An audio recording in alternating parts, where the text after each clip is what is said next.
اعوذ باللہ من الشیطان الرجیم بسم اللہ الرحمن الرحیم اولما اصابتکم مصیبۃ قد اصبتم مثلیها قلتم ان هذا قل هو من عند انفسکم ان اللہ علی کل شیء قدیر وما اصابکم یوم التقى الجمعان فبإذن اللہ وليعلم المؤمنین صدق اللہ العظیم۔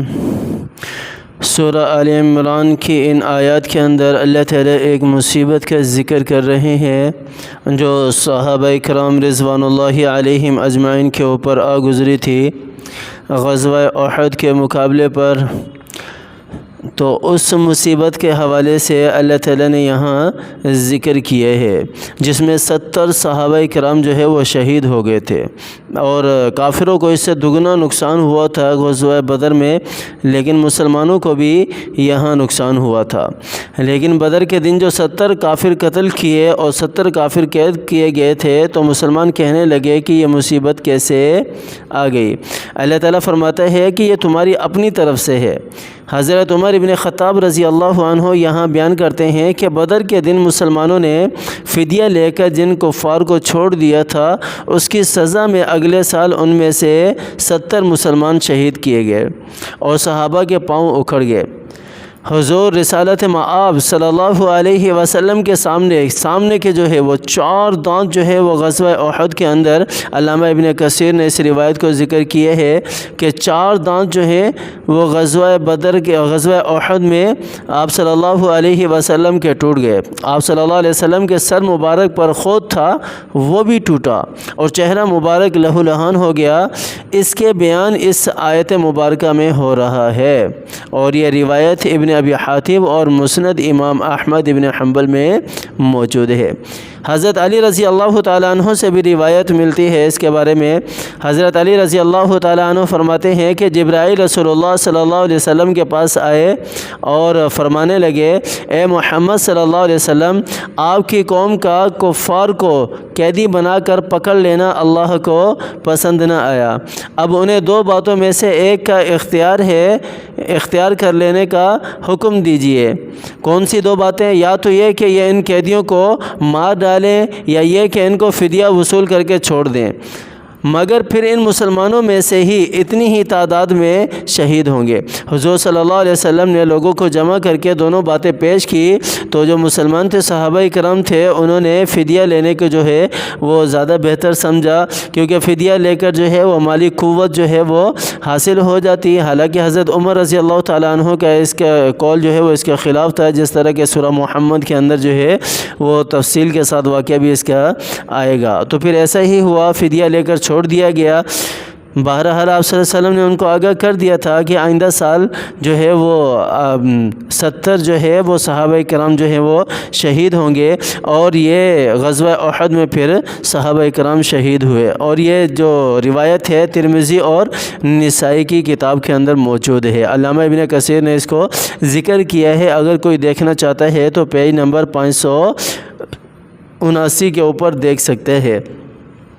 تو یہ حضرت عمر رضی اللہ تعالیٰ عنہ کی روایت بھی ہمارے سامنے آ گئی، حضرت علی ابن ابی طالب رضی اللہ تعالیٰ عنہ کی روایت بھی ہمارے سامنے آ گئی۔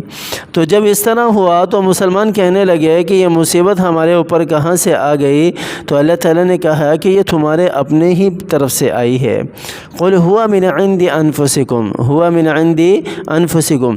اب یہ جو لفظ ہے نا کہ هو من عند انفسکم، اس کی تفسیر کے اندر یہ دونوں روایتیں ہیں، یا تو یہ دونوں روایتیں اسی کی تفسیر کے اندر ہے کہ تم نے جو ہے وہ کافروں کو قیدی بنا لیا، اللہ کو یہ بات پسند نہ آئی، اس کے عوض میں اللہ تعالیٰ نے یہ کیا۔ بہرحال غزوہ احد میں بھی مسلمانوں کو قوت ہی ملی تھی، فتح ہی ملی تھی آخر میں۔